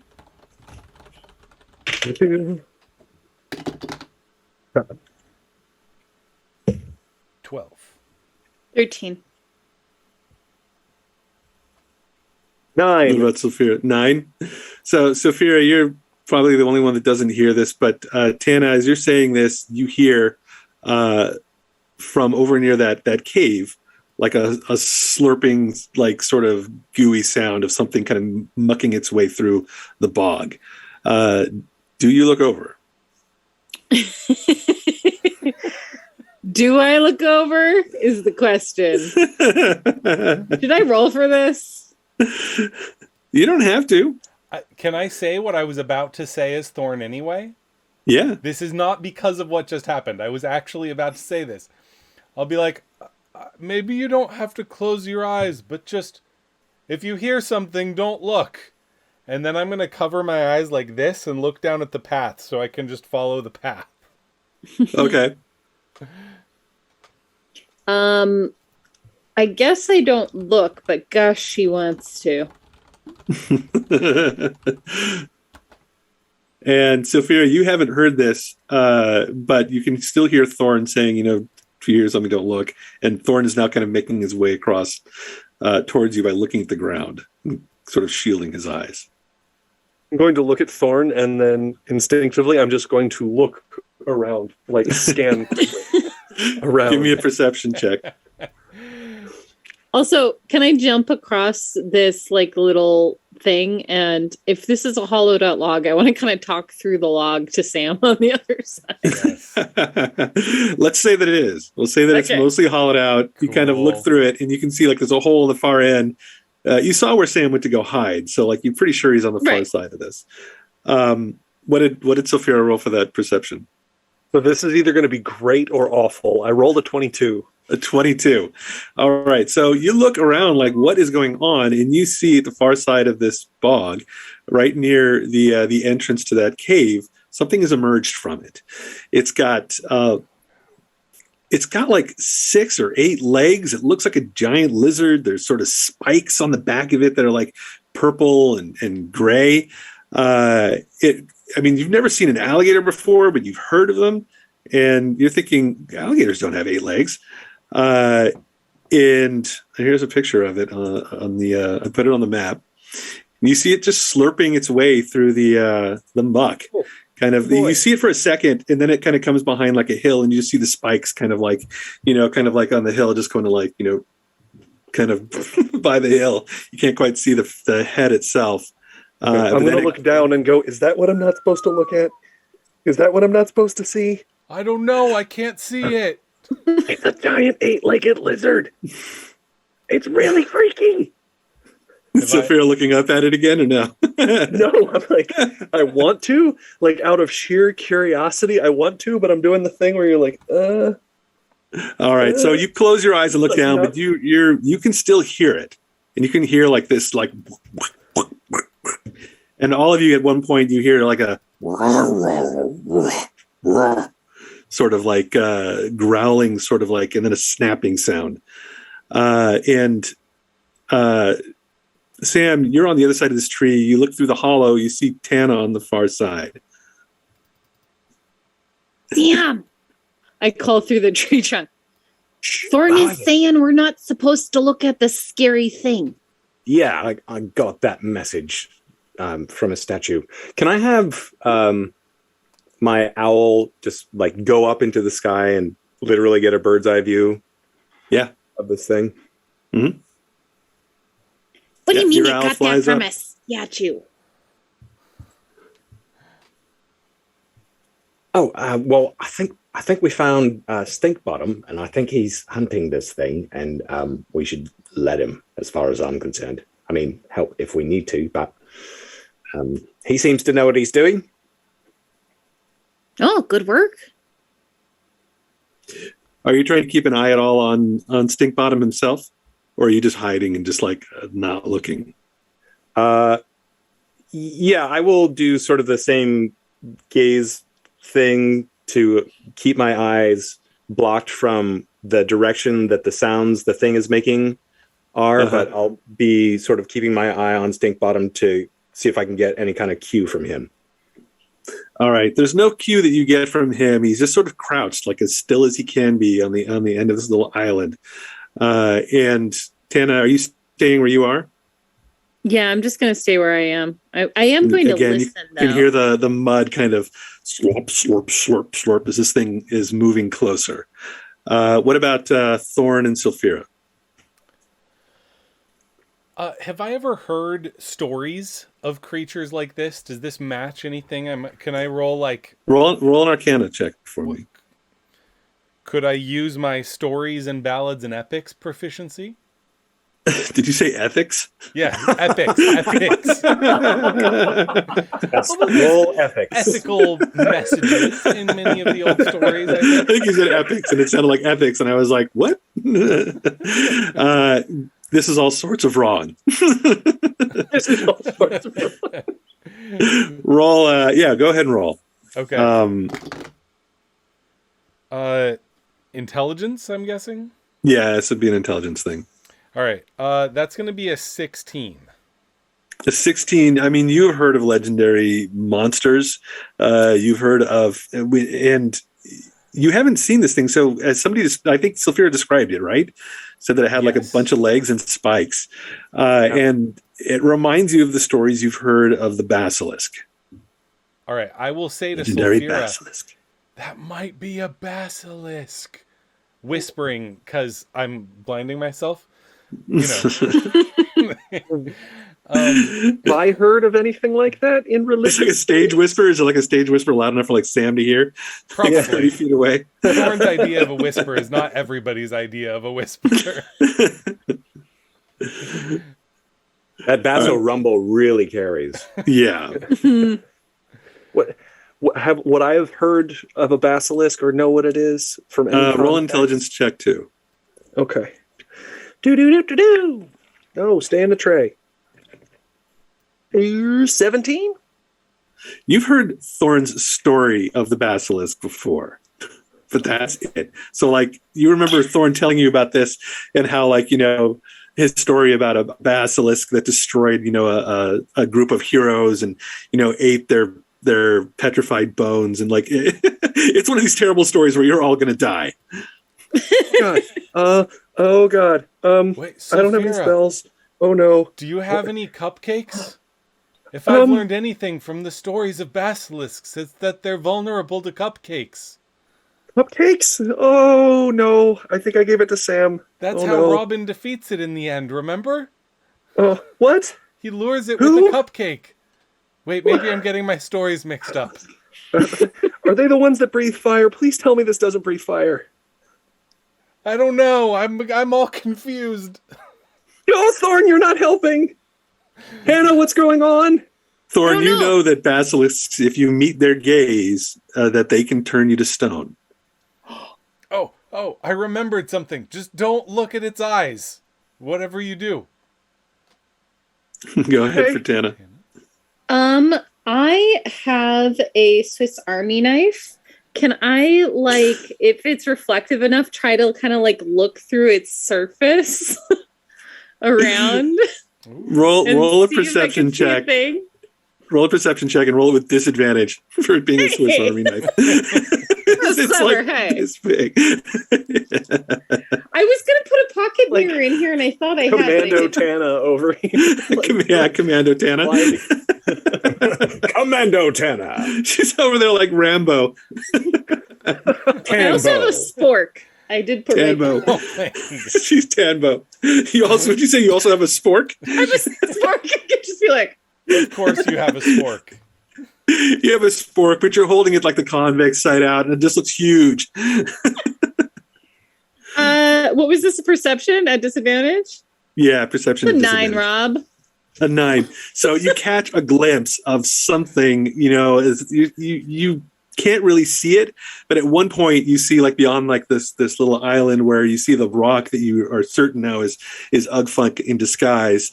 And again, you see like these little spines kind of coming closer, and you can kind of see them like, you know, just marching closer to this thing. You can't see it because it's lower in the mud than the little island ahead of you.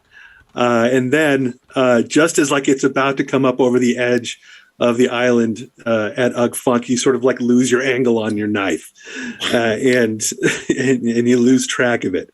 At which point, all of you hear a growl, roar, and then yeah, as some like primal scream comes from this bullywug, and then you just hear the sounds of battle. Let's go into initiative.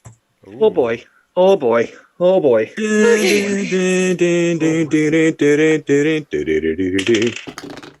to use What my in gem the world?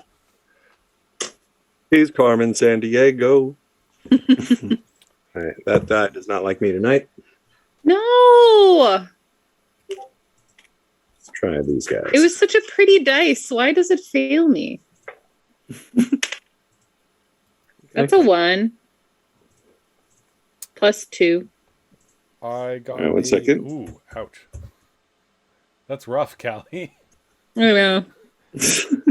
You've dropped your Swiss Army knife and you're trying to dig it up out of the muck.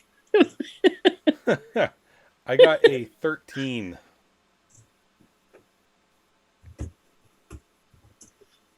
Right, just adding some folks in here. Add all your tokens in, and then I'll just add the initiatives. Here we go.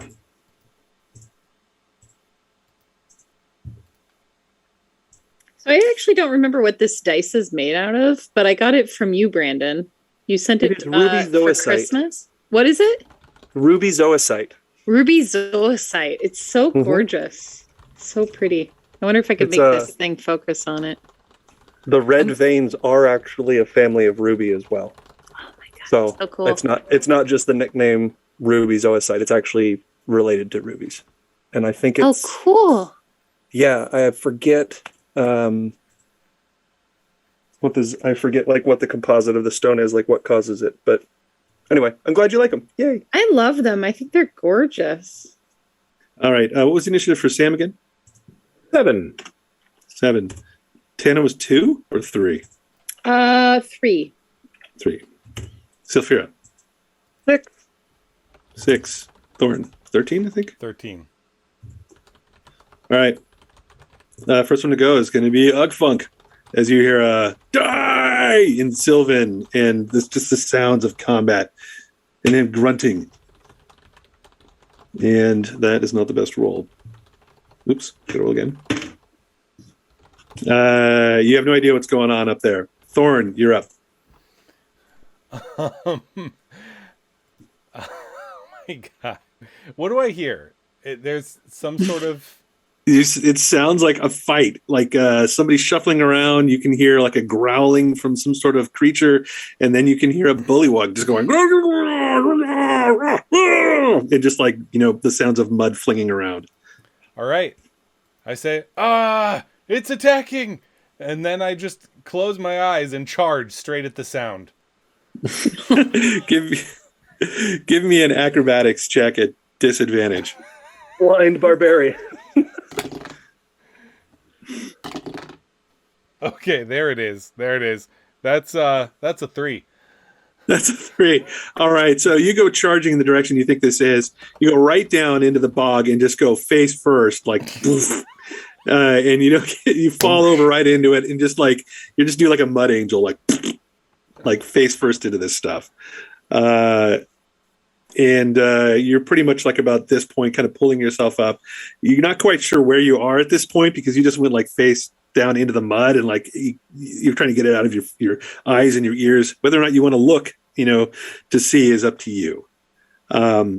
But actually, give me let's say like a wisdom check just to see if you can orient yourself after this stumble. That's a nat 20.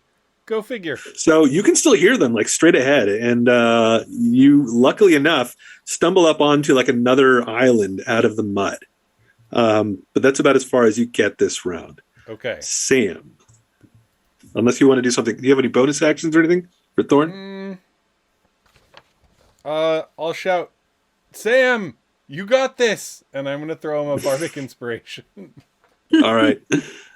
All right, Sam is up. Okay. Well, I'm hiding.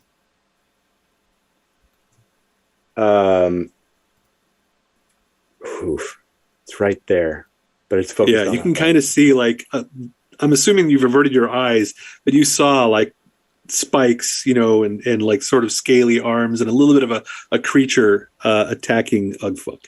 And he's now stood up, and he's got like a spear that he's pulled up from the ground. Okay. Then doing my best not to look anywhere near its head. Like I'm going to try and pop up and shoot an arrow at it. You want to try to avert your gaze?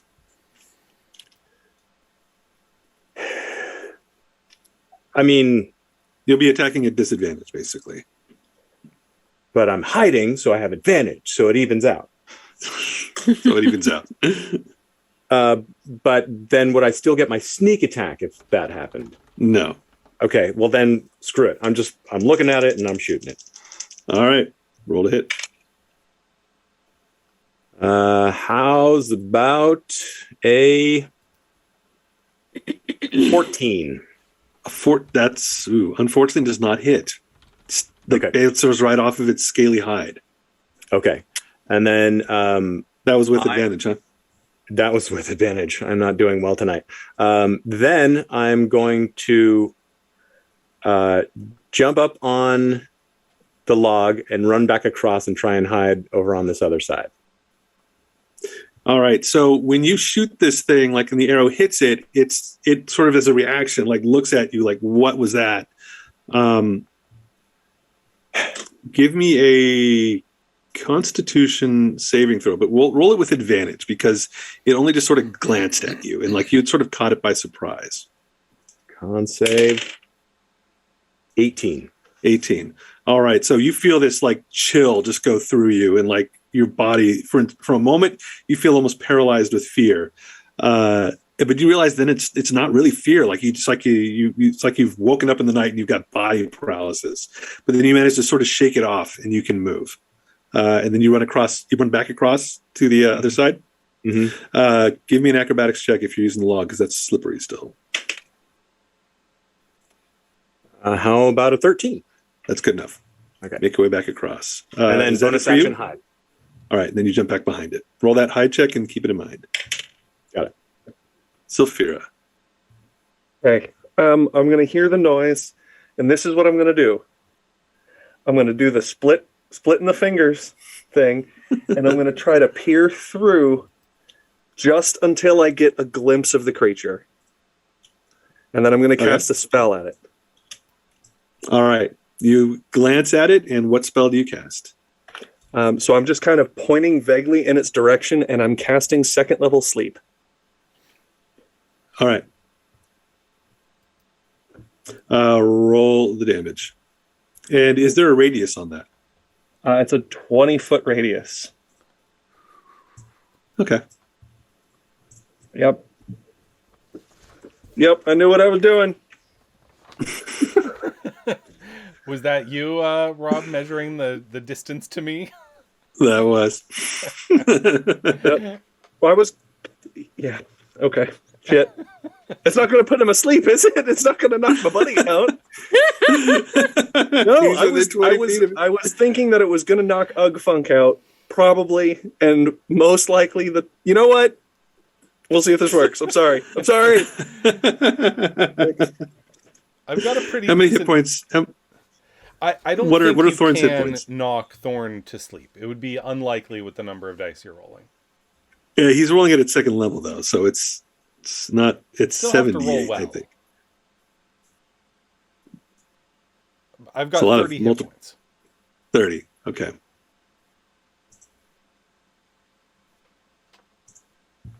Yeah, I think it's possible.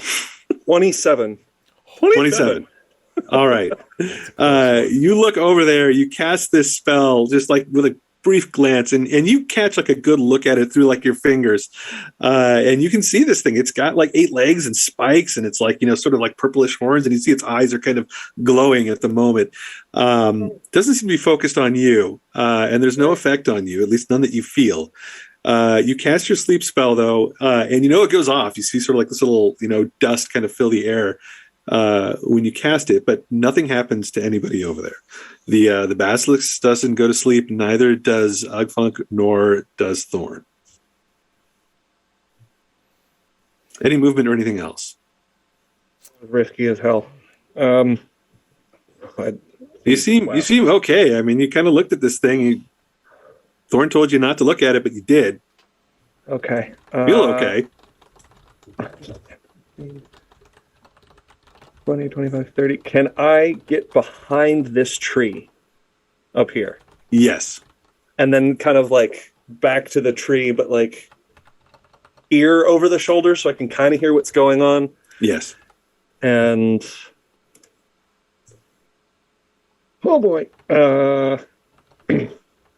Oh boy. Oh boy. Oh boy. Oh boy. Oh boy. No, I've already cast the spell. Never mind. I was going to do spiritual weapon, but I can't. Okay. All right. Tana is up. All right. I don't like that my sis ivory knife fell in the dirt. I don't like that I can't see this thing. I'm just gonna... Last time getting angry seemed to make that magic happen, so I'm just gonna throw myself right into my rage. I'm gonna channel some stuff, some childhood trauma. Did you roll kind of bring it to the surface? You guys hear Tana just start like huffing and puffing. Did you roll your wild thing? I need to find the wild magic table. I'm sorry, I probably should have had it. It's on the Explorer's Guide to Wildemount, right? No, that's going to be Tasha's. Oh, it's Tasha's. Cool. What's it called? Wild Rage or something like that? Barbarian. Wild Magic. Path of the Wild Magic? Yeah, Wild Magic Barbarian. I think I have the page. I'll try to help you look it up. Wildemount is Branbera's subclass. Oh, you're right. Oh, here we go. Wild Surge. Wild Surge. I've got it here if you need it. Oh, yes, please. Go ahead and roll that D8. D8, right? Yeah, okay. Thank you. Yeah. Let's do it. Wild Magic. Wild Magic Barbarian. 8. What does that mean? What does that give me? A bolt of light shoots from your chest. Another creature of your choice that you can see within 30 feet of you must succeed on Constitution saving throw or take 1d6 radiant damage and be blinded until the start of your next turn. Okay, to be basilisk. Yes. I did jump on top of this thing, so I'm pointing at the basilisk. Hopefully I don't fry the guy that we were trying to get to, but I feel like this should be like a random person within 30 feet, but it says of your choice. Oh, good. Then it is definitely the thing, the scary thing. Yes. You jump up and you're like, ah! And this light just flashes from you across at this thing. I think the DC is 8 plus your proficiency bonus plus your Constitution modifier. What's that? 8 plus my proficiency bonus is 10 plus my Constitution modifier is 1.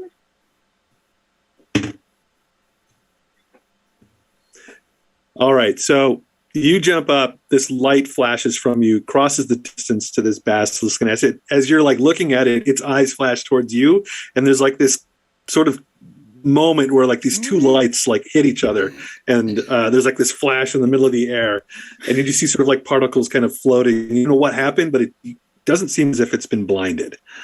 And you're kind of looking at this thing now, and its eyes kind of like turn towards you, and I need you to make a Constitution saving throw. No. Okay. Yeah, I don't have any advantage on Constitution. All right, let's do it.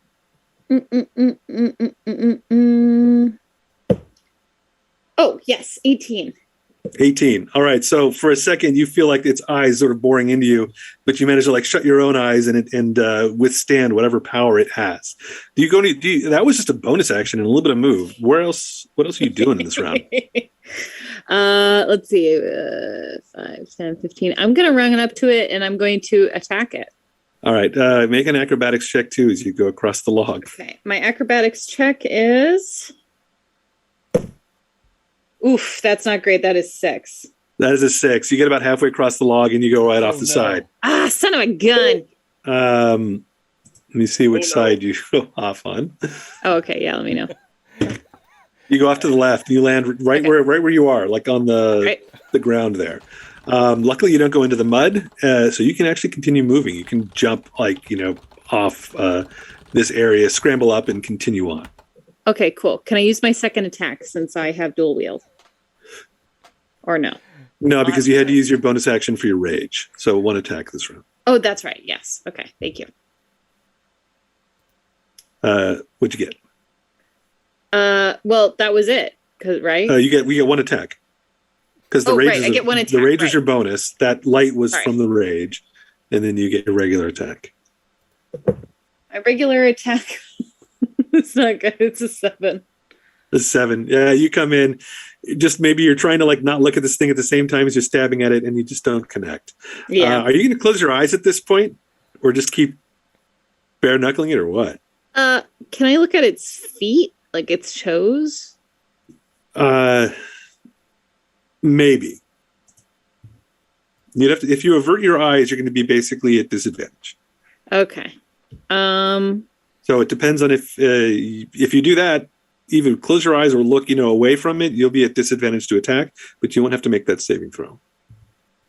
I'm going to close my eyes, I think, at this point. I narrowly escaped it getting me before. I feel like at that point I would close my eyes and just listen. All right. At this point, the basilisk goes. It's got 2 targets. One is you and one is Ugfunk. And let's see who it goes after. It actually bites at you, Tana. It doesn't like this weird thing that you did to it. Because you're averting your eyes, it actually gets advantage on you because you can't really look at it. Looks like that is going to be like an AC 23. Oh. Pretty sure that's going to hit. Yep. And damage is 10 points of damage. Okay, and I'm going to have that since I'm raging. Yeah. That is the basilisk. Oop. It also does a little bit of poison damage. Oh. I have to roll that too. It's going to hurt a little bit. Oh, only 2 points of damage. Okay. Now it's Ugfunk's turn to go. You have kind of joined this fight next to him. You look up. You see that, again, he's painted to look like a statue. He's put some sort of white sort of grease paint on and put dust on it. And he's got his eyes closed and his helm on and his spear. He's just sort of stabbing wildly in the dark at this thing. You know what? Good for him. That kid's showing gumption. And he hits. And does 5 points of damage to it. Next to go is Thorn. All right. If I have some sort of aid, do you think that would help me move? Does it seem like that might help me move through this swamp? If you had what? Some sort of aid. Like for instance, if I pulled out the very longest piece of my dry firewood and used it to feel the ground in front of me. Sure. All right. You grab a stick out of your pack and you're the blind man, pushing your way forward. just feeling my way to feel out the ground as I go. Yeah, you feel a lot of mud in front of you. It's a little murky there, but it's not so deep that, and you're pretty tall, that you could make your way through it. All right, I'll try to make my way through it. Leap over the worst bit. All right. Something like that. I'm going to move you up here into this fight. You can get close enough and make an attack. Are you going to hit it with a piece of wood? Yes, I am. All right. I whack that thing. Oh my god, nat 20. All right. Mud flies everywhere, and you smack this thing right in the head just by... Oh, you have to... Are you opening your eyes to look or no? Oh, no, I'm not. So you got to roll with disadvantage. Oh, that's Oh, no. Oh, the second one's a 3. Plus my attack bonus is a 9. A 9. You feel like you hit this thing perfectly, but anybody that's actually looking sees that he just smacked a rock in the water instead. I got it, Tana! I got it! I think I You got hit it! Good, like the wood splintered well, like it just felt like a great shot. Oh, that was satisfying. Good job! I'll be right there. I think. Just crack it over a rock. All right, Sam. Oh, man. Oh, wait, can I do my bonus action attack? What's your bonus action attack? Well, I have a weapon in my offhand. My shield is effectively a weapon because I'm proficient in yes. weapons. So Yes, you can. You can smash with that as well. I will attempt to smash with that as well. Well, one of the dice... Nope. There's another 4 and another nat 20, but it's disadvantaged. I just lay into that rock. I got bring the shield up, jam the pokey metal bit of the shield right in there. I'm taking down this rock. You're gonna put this thing in a headlock and just like, ah! All right. Sam, go ahead. All right, so I'm going to pop up from hiding. My hide was a dirty 20, by the way. All right. It does not see you as you pop up. You're looking still, huh? Yep. All right, roll with advantage. That will be a dirty 20 to hit. That is a hit. And no damage. And it will take maximum 9 points of damage. All right. Arrow sticks in it solidly, and it roars. And looks back in your direction. Again, you are close enough to actually see this thing's gaze, but because you're catching it by surprise, you're only sort of getting a glimpse. So roll this Constitution save with advantage. 'Cause I'm assuming you're like ducking right back down as soon as you. Yeah, I'm bonus action hiding again. That's a 16. Ooh, actually, hold on a second. Let me check something else. No, that's good. All right, good. You duck back down. Are you moving again? Stick and move?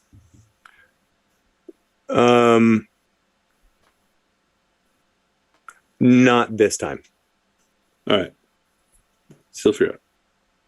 Okay. I would like... Oh, I can't move myself anymore. Are you on the wrong layer or wrong tool? Choose Maybe. selection. Oh, yep, I am. Totally. My bad.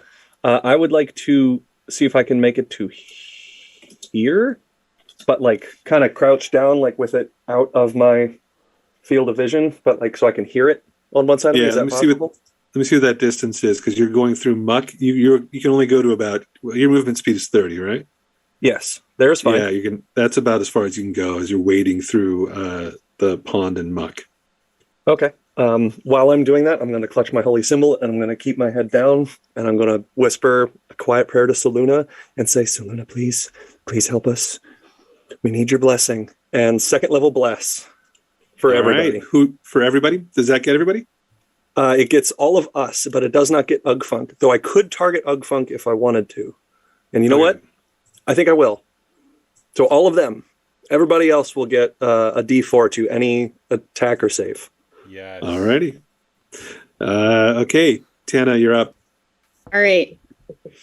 I'm going to close my eyes and I'm going to run up and I'm going to attack it. And I'm guessing that's at disadvantage. It is. If you're blinding yourself, it's a disadvantage. Yep, got to do it.